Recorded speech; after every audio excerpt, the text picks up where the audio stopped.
जय हिंद साथियों, स्वागत है आप सभी का शाइन वाईटी क्लासेस में। हिंदी शॉर्ट हैंड की प्रैक्टिस डिक्टेशन 100 शब्द प्रति मिनट गति से डिक्टेशन 5 सेकंड में शुरू होगी। शॉर्ट आधुनिक जीवन शैली में हमारी ज़रूरतें और इच्छाएं दोनों ही तेजी से बढ़ रही हैं। विराम चाहे वह व्यंजन हो, कपड़े हो, किराना हो, इलेक्ट्रॉनिक सामान हो या अन्य कोई चीज, हम सभी कुछ तुरंत फुरत अपने हाथों में चाहते हैं। विराम बेहिसाब बढ़ती हुई यह लालसा पूरी करने के लिए ऑनलाइन खरीदारी और त्वरित डिलीवरी यानी जल्दी सामान पहुंचाने वाली सेवाओं का चलन तेजी से अपने पांव पसार रहा है। विराम इस प्रक्रिया के मुख्य नायक हैं वे युवा जो हमारी पसंद और ज़रूरतों की चीज़ें अपनी स्कूटी या मोटरसाइकिल से हमारे दरवाजे तक पहुंचाते हैं। विराम मगर क्या हमने कभी सोचा है कि घर तक जल्दी सामान पहुंचाने की इस आपाधापी में ये युवा प्रतिदिन कितना श्रम करते हैं और कितना जोखिम उठाते हैं। विराम उनके सामने कितनी चुनौतियां हैं, इसमें कोई दो राय नहीं कि अब पूरे देश में सामान पहुंचाने की सेवाओं की मांग लगातार बढ़ रही है। विराम कम से कम समय में सामान उपलब्ध कराने की होड़ मची है। विराम घरों तक सामान पहुंचाने वाले कई वाणिज्य मंच हमारी रोजमर्रा की जिंदगी का अब अभिन्न अंग बन गए हैं। विराम ये अपने ग्राहकों को 10 से 30 मिनट में या इससे भी कम समय में घर तक सामान पहुंचाने का आश्वासन देते हैं, जो आज की व्यस्त जीवन शैली में आकर्षक प्रस्ताव है। विराम हालांकि उपभोक्ताओं के लिए इस सुविधा के वादे के पीछे गिग वर्कर्स का संघर्षपूर्ण जीवन छिपा है, जिन्हें रोज कई घंटे तक लगातार काम करना पड़ता है। विराम उन्हें सड़कों पर जाम से लेकर जल्द सामान पहुंचाने के दबाव में कई बार जान जोखिम में भी डालना पड़ता है। विराम इसके बदले में उन्हें न्यूनतम वेतन मिलता है। विराम इसी में उन्हें गुजारा करना होता है।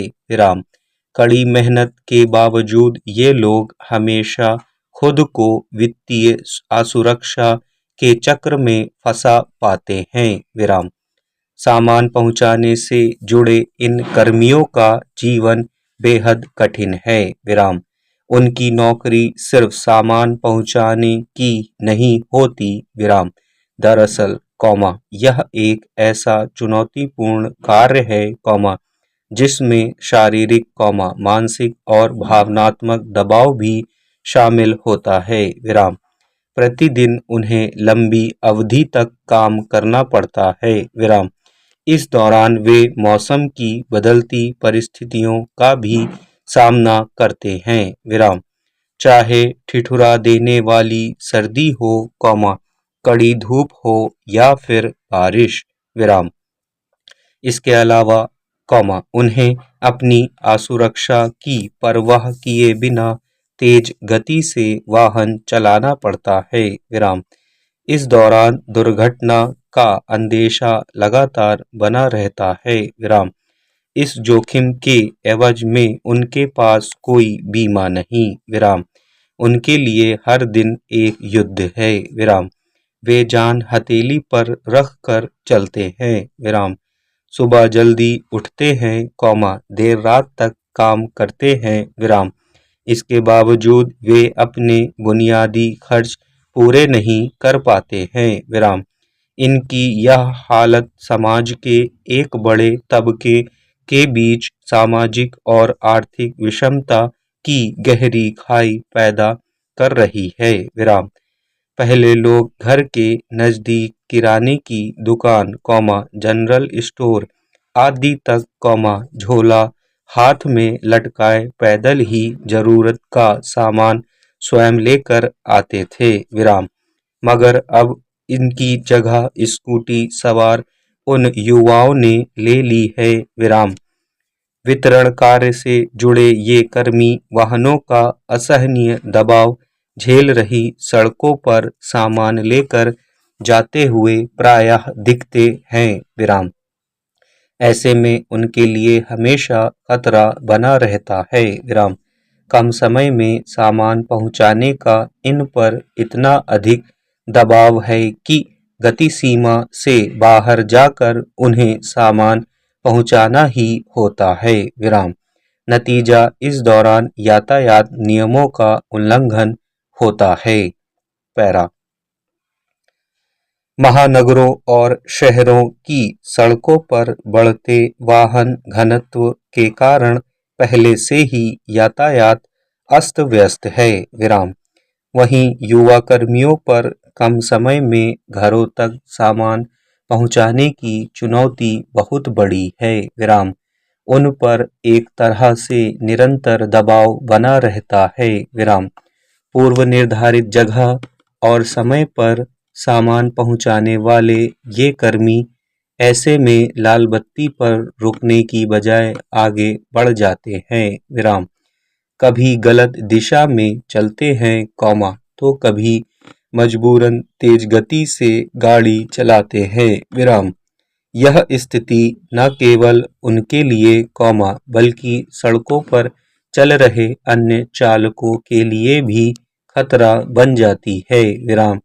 समय के दबाव और अधिक कमाई के फेर में यातायात नियमों की अनदेखी करने के कारण वे कई बार गंभीर दुर्घटनाओं का शिकार बनते हैं।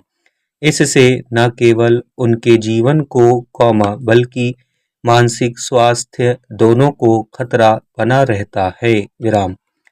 जल्दी सामान पहुंचाने के दबाव के कारण इन युवा कर्मियों के साथ होने वाली दुर्घटनाएं केवल व्यक्तिगत नुकसान हैं, बल्कि इसके पीछे एक सामाजिक और आर्थिक संकट भी छिपा है, जो आज तो दिखाई नहीं पड़ रहा है, लेकिन भविष्य में निश्चित ही एक भयावह समस्या के रूप में सामने आएगा। जिसका सामना करने के लिए हम तैयार नहीं होंगे। दूसरी ओर सामाजिक विसंगतियां उपजने से इनकार नहीं किया जा सकता।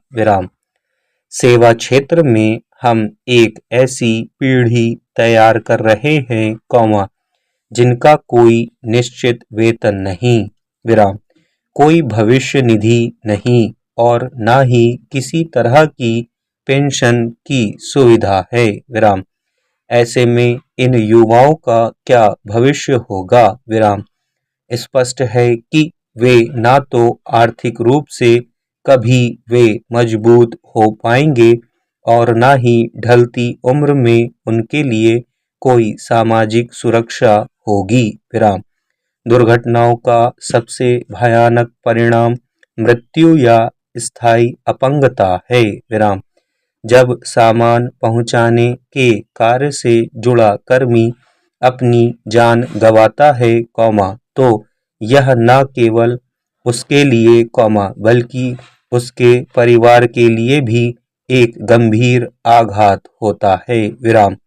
पीछे छूटे परिवार को न केवल भावनात्मक नुकसान होता है, बल्कि उसे आर्थिक संकट का भी सामना करना पड़ता है।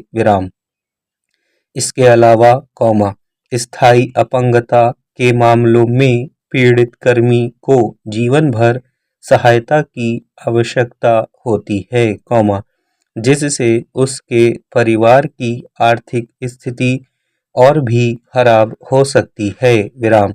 अपनी असहाय स्थिति के कारण बच्चों की शिक्षा, स्वास्थ्य सेवाओं और अन्य आवश्यकताओं की पूर्ति करना उसके लिए एक विकट समस्या बन जाता है। विराम। दुखद यह कि वह दूसरों पर मदद के लिए निर्भर हो जाता है।